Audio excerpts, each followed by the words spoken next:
咁佢就話阿朱，唉，仔仔還在，佢唔識貨啫，唔好傷心，搵個第二個咯。講起霆鋒咧，佢應該喺你失戀嘅時候安慰過你喎。當時佢年紀仲好輕，你記唔記得呢個畫面？記得佢嗰陣時就係我同阿葉崇仁咯，嗰陣時分手，咁我好唔開心，咁啊不眠不休不食，好記得。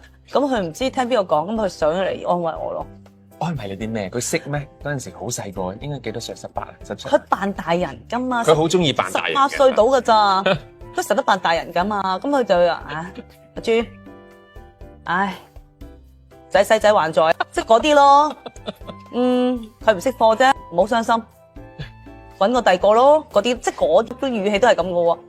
即係咁我覺得雖然佢咁細個，但係咧佢雖得佢成日扮大人，但係有陣時佢都霆鋒係一個幾咩嘅，幾有心嘅人嚟嘅，講真。